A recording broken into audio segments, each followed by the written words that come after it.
شائق عثمانی میں جوائن کیا ہے، سابق جسٹس رہے ہیں، بہت شکریہ سینئر قانوندان شائق عثمانی صاحب۔ سر، سپریم کورٹ نے فیصلہ دے دیا، وہ اسی فیصلے پر عمل کرنا ہے، حکومت کی خواہش ہو نہ ہو، لیکن بہرحال فیصلہ سپریم کورٹ کا ہے۔ تو سر، اس کے جو اسباب تھے، یہاں سوال یہ ہے کہ آرٹیکل 5 کو بنیاد بنا کر تحریک عدم اعتماد کو مسترد کیا گیا، لیکن کل کے فیصلے میں آپ نے بھی وہ ملاحظہ کیا ہوگا، میرے جیسے طالب علم تو سمجھ نہیں پایا کہ ایسی کوئی چیز نہیں تھی کہ وہ آرٹیکل 5 کے حوالے سے کوئی چیز ایسی ہے کہ نہیں ہے۔ لیکن سر، یہ بار بار کہا گیا کہ آئین کو توڑا گیا، آئین سے انحراف کیا گیا۔ اب آرٹیکل 6 لگنا چاہیے اسپیکر پر، آرٹیکل 6 لگنا چاہیے وزیر اعظم پر کہ انہوں نے غیر آئینی اقدام کیا۔ تو یہ جو اقدام ہوا اور سپریم کورٹ کے جو آرڈر ہوئے سر، تو آرٹیکل 6 کیا اسپیکر پر، وزیر اعظم پر لگ سکتا ہے؟ دیکھیے، آرٹیکل 6 لگانا کام ہوتا ہے ایگزیکٹو کا، اس سے کورٹ سے کوئی تعلق نہیں۔ اور یہ اب جو کل فیصلہ ہوا ہے سپریم کورٹ کا، انہوں نے تو آئینی فیصلہ کیا کہ آئین کے مطابق جو اسپیکر کا ایکشن تھا وہ آرٹیکل 95 کے خلاف تھا، آئین کی شک کی خلاف ورزی تھی، یہ صرف انہوں نے کہا۔ اب اس کے کہنے کے بعد ایک دفعہ انہوں نے فیصلہ کر دیا، تو جس طرح قانون میں ہوتا ہے کہ اگر ایک بیسک لا کو ڈکلیئر کر دیا جائے تو جتنے کانسیکوینسز اس سے فلو کرتے ہیں وہ سب کے سب انلیگل ہو جاتے ہیں۔ ایفیکٹ یہ ہوا تھا، بیسک ڈیسیجن یہ ہوا تھا کہ جو ان کا ڈیسیجن ہے اسپیکر کا، جو رولنگ تھی وہ غیر آئینی تھی، تو اس کی وجہ سے پھر یہ جو اسمبلی ڈیزالو ہوئی ہے وہ بھی غیر آئینی ہو گئی، اس کی وجہ سے جو انٹرم گورنمنٹ کا آرڈر پاس کیا پریزیڈنٹ نے وہ بھی غیر آئینی ہو گیا، تو ساری چیزیں غیر آئینی ہو گئی، سارے معاملات ہو گئے۔ اب جو جہاں تک کہ آرٹیکل 5 کا تعلق ہے، آج سپریم کورٹ نے کوئی رولنگ نہیں دی۔ وہ آرٹیکل 5 جو ہے وہ اس میں یہ ہے کہ لائلٹی کی بات ہے، وہ ایک ایسی چیز ہے جو کہ اس کے لیے پروف چاہیے، اور سپریم کورٹ اس لیول پر 184(3) میں کبھی یہ ڈسپیوٹڈ فیکٹس میں نہیں جاتی، تو وہ اس چیز میں نہیں جائے گی۔ تو شائق عثمانی صاحب، اس کو آئین سے انحراف کہیں گے، یا آئین کی تشریح کو نہ سمجھی کہیں گے، یا آئین توڑنا کہیں گے جو اسپیکر نے کیا؟ دیکھیے، اسپیکر نے تو وہ کیا جو اس کے وزیر اعظم نے کہا اس کو کرنے کے لیے۔ جی، اب وہ یقیناً وہ جب اس کو اگر اس کو کٹہرے میں لایا جائے گا کبھی بھی، تو وہ اسے کہے گا جی مجھے میرے وزیر اعظم صاحب نے یہ کہا، میں نے یہ کر دیا، یہی ہوگا اور تو کچھ نہیں ہوگا۔ کیونکہ آپ کو معلوم ہوگا یہ ووٹ آف نو کانفیڈنس سے پہلے 2-3 سے پہلے وزیر اعظم صاحب بار بار یہ اناؤنس کر رہے تھے کہ میں ایک سرپرائز دے کے آؤں گا، آپ کو یاد ہوگا وہ سرپرائز دے کے آؤں گا۔ اور جب وہ ہو گیا، جب انہوں نے اسپیکر صاحب نے یہ کر دیا، تو اس کے بعد انہوں نے قوم کو مبارکباد دی، کہ آپ نے بہت مبارکباد دی لوگوں کو۔ تو یہ سارا وزیر اعظم صاحب کی طرف سے ہوا تھا یا وزیر اعظم کی کیبنٹ کی طرف سے ہوا تھا، ان کو نہیں ہے۔ تو اب یہ جب ہو گیا، تو اب جب یہ ووٹنگ دوبارہ ہوگی، اور اگر اس سے پہلے کوئی ہو سکتا ہے کہ وزیر اعظم صاحب کل ووٹنگ سے پہلے ریزائن کر دیں، یہ پاسبلٹی ہے، اور یا یہ بھی ہو سکتا ہے کہ وزیر اعظم بھی ریزائن کر دیں اور ساری کی ساری ان کی جو پارٹی ہے، جو ممبرز ہیں اسمبلی کے، وہ بھی ریزائن کر دیں، یہ بھی پاسبلٹی ہے۔ تو یہ سب چیزیں ہیں، لیکن وہ تو پھر کیا ہوگا۔ لیکن اگر فرض کیا یہ نہیں کچھ کرتے اور وہ یہ ووٹ آف نو کانفیڈنس ہو جاتا ہے، اور جب ہو جاتا ہے اس میں اگر گورنمنٹ ہار جاتی ہے، تو اس صورت میں the Prime Minister will cease to hold office۔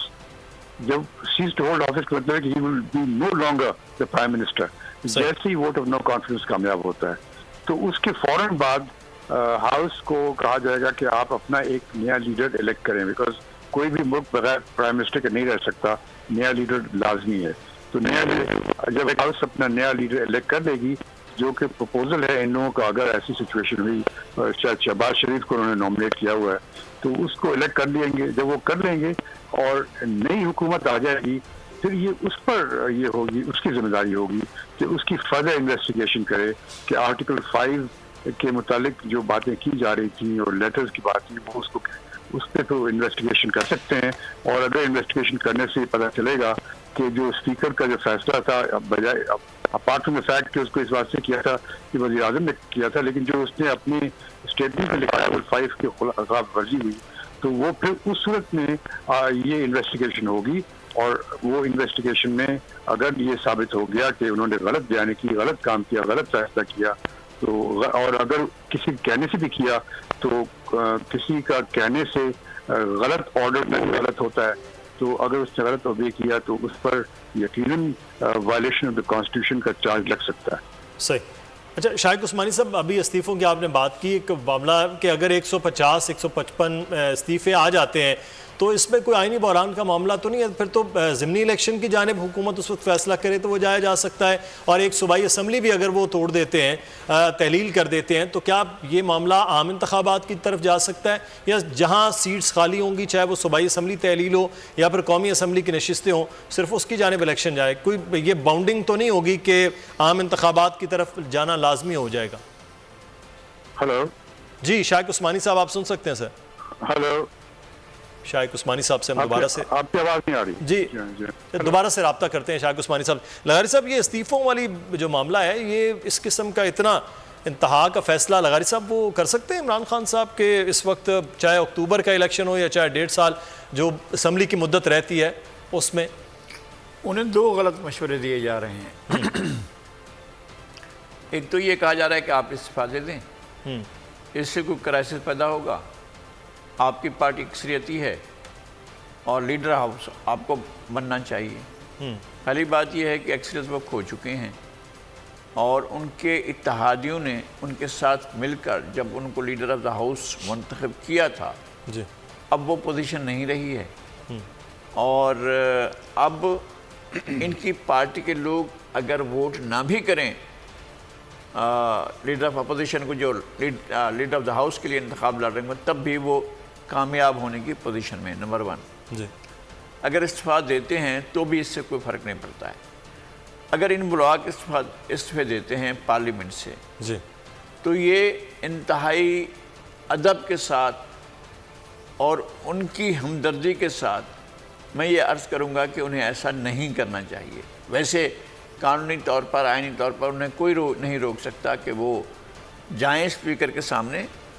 اور اسپیکر کے خلاف بھی عدم اعتماد کی تحریک موجود ہے، اور شاید ڈپٹی اسپیکر کے خلاف بھی موجود ہے، نہیں تو یہ چلے جائیں گے، ظاہر ہے فوراً بعد جو ہے وہ ڈپٹی اسپیکر اور اسپیکر کے لیے چلے جائیں گے، پہلے لیڈر آف دا ہاؤس کا انتخاب ہو جائے گا، اس کے فوراً بعد چلے جائیں گے۔ تو جو بھی نیا اسپیکر آئے گا اس کے سامنے بندہ پیش ہو کر کہے گا کہ جی یہ میرا استعفیٰ ہے، وہ استعفیٰ منظور کر لیں گے یا رکھ لیں گے۔ تو اس میں ان کی پارٹی کے ٹوٹنے کا احتمال زیادہ ہے کہ لوگ اکثریت میں لوگ نہ دیں استعفے، اور ان کے وہی 20 25 30 جو پرانے پی ٹی آئی کے بہت کور ہارٹ کے ساتھ ان کے ساتھ ہیں، وہ استعفے دے دیں اور باقی نہ دیں۔ میں ذاتی طور پر بھی ایسے بہت سے لوگوں کو جانتا ہوں جو استعفے نہیں دیں گے۔ تو ایک تو یہ کہ پارٹی ان کی جو ہے کسی کو مجبور نہیں کر سکتے کہ وہ استعفے دیں، جتنے لوگ استعفے دیں گے ان کے مانے جائیں گے، اور جو لوگ اسپیکر کے سامنے جا کر کہہ دیں گے سر ہم نے نہیں دیا ہے، یا استعفیٰ ہم سے زبردستی لیا گیا، تو وہ بھی استعفے دے دیں، وہ جا کے راجہ ریاض صاحب کو اپوزیشن بینچوں پر بٹھا سکتے ہیں، حالانکہ ابھی تو وہ پی ٹی آئی پہ ہی موجود ہیں۔ تو اس قسم کی ایک فرینڈلی قسم کی اپوزیشن خود سے بھی بنائی جا سکتی ہے اگر عمران خان صاحب اسمبلی سے باہر ہوتے ہیں، جو ان کے لیے زیادہ میں کہہ رہا ہوں بالکل عمران خان صاحب اسمبلیوں سے باہر ہوئے تو خطرناک،